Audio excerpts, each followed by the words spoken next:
Everyone is wrong about Crimson Desert. The controls are confusing and unintuitive, the story is weak and it deters people from being pulled in. Why am I arm wrestling? The game is stuffed with 10 trillion mechanics. The UI was designed by the same person who coded the Outlook search bar. No, I was not looking for the email that was sent in 2011. Fuck Microsoft! And the many, many, many bugs I ran into. Why can't I ride my horse? So after 60 hours of playing this game, all I can say is, welcome back, Skyrim.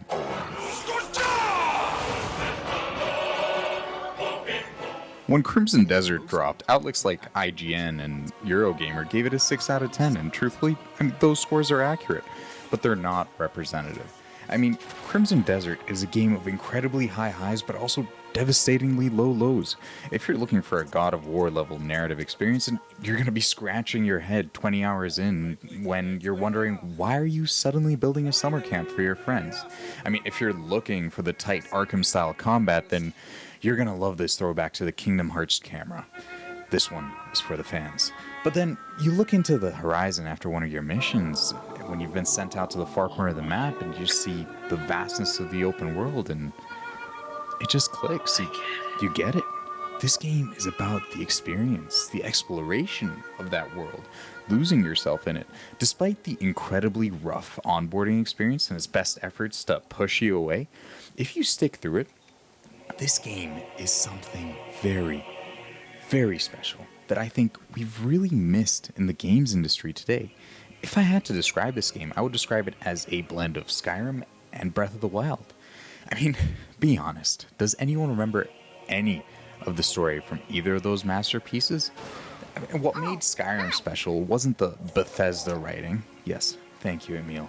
It was the effortless freedom that the game gave you. It let you play your own story, disappear into the world, explore an open sandbox without limits, all while living a power fantasy.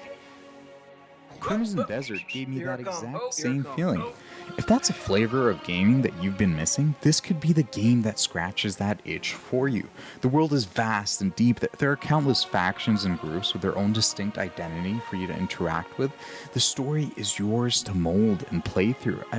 With Crimson Desert, you get what you put in. So before I yap any longer and give it a final score, as a random person on the internet that you've clicked the video of, I recommend Crimson Desert. Jump in, stick through the rough period, and eventually there's something really special here that you're going to have a lot of fun with. So, you're still here? Let's get back to business. The visuals. This game is unbelievably pretty. There's a reason Digital Foundry has posted more than 5 videos about this game since it is released. By the time I release this video, there might be 7 up. It is a technical marvel that is incredibly well optimized on PC. Now, I've not played this game on PS5, and I know that there are some technical issues on that platform, but I can't really speak on it because I don't have it on PS5. What I can say is I tested this game on both a 5080, where the majority of this gameplay comes from, and I also tested it on a 3080 Ti.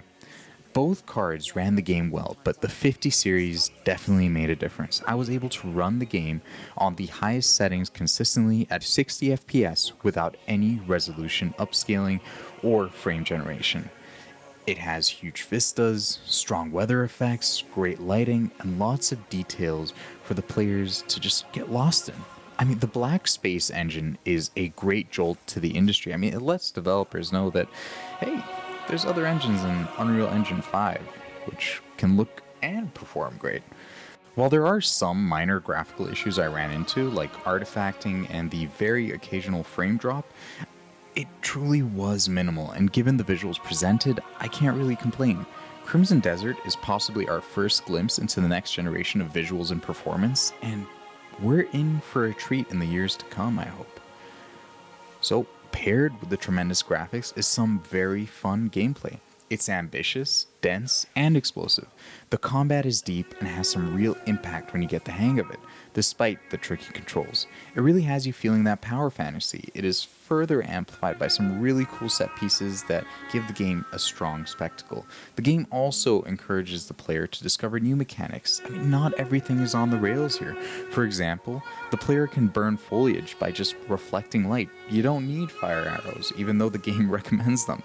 While the game can feel a little overwhelming at times with a rough onboarding experience in the first 10 to 20 hours and the sheer volume of mechanics that it throws at the player, I believe it settles at a happy equilibrium which encourages players to both explore the world and its mechanics, which are incredibly deep. I also found that I enjoyed the puzzles here. They were difficult and actually had me using my brain a few times to figure them out. Crimson Desert's gameplay is brilliant in motion and is a big part of what makes it fun, despite the rocky opener of the game. Another area which I'd really like to discuss is the sound design and music of the game. I mean, from the opening moments, the loading screen pulled me in like a Hans Zimmer score. While the musical score of the game is hit or miss with tracks repeating for things like cooking, which can feel a little misplaced, I mean, they're a little too joyful and happy. That being said, I love food, and it does make me happy, so are they wrong? Who knows? The overall original soundtrack will not be written about or reused like the nature of Daylight, but it also has some incredibly high moments, like the track going into Piewell, which is very reminiscent of the Inception theme, and lots of the musical pieces here are quite beautiful. I did find myself listening to them outside of the game from time to time, but there does seem to be an incongruence of identity when reviewing the original soundtrack as a collection. It is hardly jarring, and the music is overall enjoyable, but it feels like there could have been a bit more consistency in the identity of music used. However, from a sound design perspective, it is incredibly well done. The environmental ambiance is alluring, the combat effects are engaging, the vocal delivery of the characters is very clear and legible. Overall, the game sounds excellent and positions itself well to allow the player to get lost in an exploratory trance within its world. Unfortunately, though, the low point of this game is the story, which will be a deterrent for the players who are hoping for a Witcher 3 experience. Now, there are great moments in this game, but they feel scattered.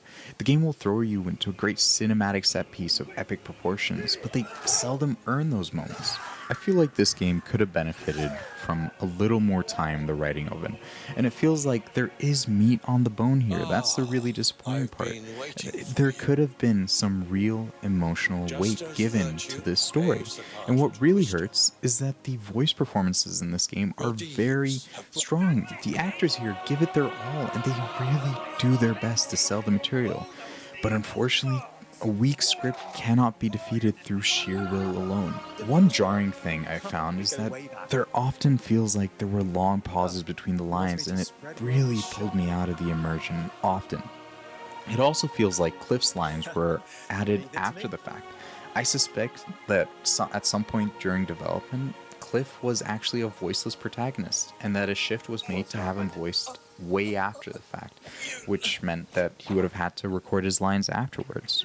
I mean, overall, Crimson Desert has some very strong voice performances that try to elevate the performance anchoring script. So, where does that leave us overall? In conclusion, Crimson Desert is more Avengers Endgame than Godfather, and that's perfectly fine. Not every game needs to be a pinnacle of cinema. Crimson Desert provides an incredibly enjoyable experience, which is highly reminiscent of Skyrim. It focuses on exploration and fun, and truthfully, I struggle to put it down. I mean, after writing this review, I want to go back and play this game some more. For that reason, this game is an 8 out of 10 on my scale, an A-. The developers have been incredibly responsive so far, launching patches and improvements at lightning speeds. They're talking about adding a lot of free content in the future potentially. So if you have a Skyrim itch that needs scratching, or you're in need of a fun open world to explore, Crimson Desert is the game for you. And for that reason, I recommend Crimson Desert. So, if you lasted this long and you enjoyed the video, hit that like button. If you didn't like it, hit the dislike button, and I'll try to do better next time. Did you enjoy Crimson Desert? Are you going to buy it? Let me know in the comments below. Until then, I'll see you on the next one. Take care, everyone. Thank you for watching. Wake up, honey. New Skyrim just dropped.